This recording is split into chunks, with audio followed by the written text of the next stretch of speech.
रोशन भजनकर दादा, तुम्ही माझे सगळ्यात आवडते यावर्षीचे बिग बॉस स्पर्धक आहात. कारण तुमचा जो प्रवास आहे, एक हमालापासून ते बिग बॉसपर्यंतचा प्रवास हा सगळ्यांसाठी खूप प्रेरणादायी आहे. ₹3 एका पोत्यामागे तुम्हाला मिळायचे आणि तुम्ही दिवसभर हमाली करून आपल्या संसाराचा गाडा चालवायचे.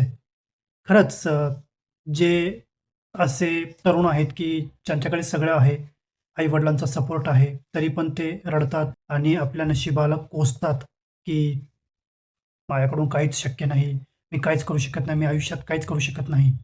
अशा लोकांसाठी तुम्ही खरंच एक इन्स्पिरेशन आहात, मोटिव्हेशनल पर्सन आहात.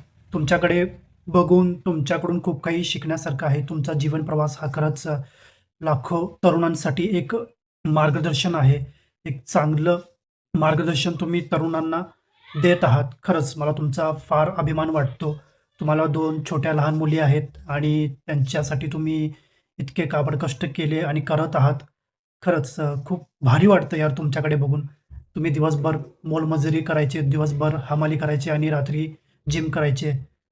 या धकाधकीच्या जीवनामध्ये, या अशा लाईफस्टाईलमध्ये आजकाल आपण पाहतो की खूप सारे तरुण जे चांगले-चांगले प्रोफेशनल्स आहेत, त्यांनासुद्धा जिमसाठी वेळ नसतो. पण तुम्ही दिवसभर मोलमजुरी करून जिम करत होता.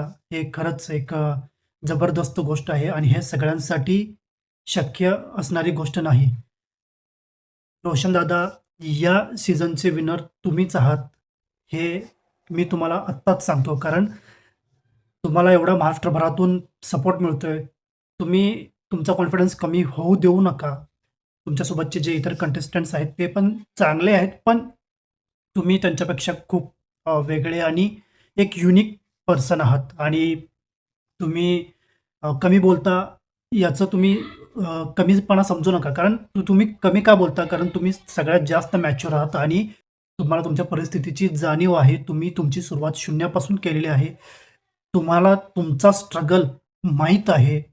तुम्हाला त्या सर्व गोष्टींची जाणीव आहे. म्हणून तुम्ही शांत असतात आणि शांत बसणारे लोक हेच खरे नॉलेजेबल आणि एक सगळ्यांसाठी असे प्रेरणादायी लोक असतात. त्यामुळे तुम्ही स्वतःला कमी समजू नका. बाकीचे कंटेस्टंट्स शो ऑफ करण्याचा प्रयत्न करतील, पण तुम्ही शो ऑफ करत नाही.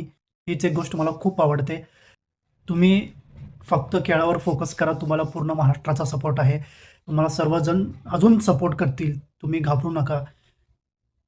तुम्हीच यावर्षीचे बिग बॉस असणार आहात.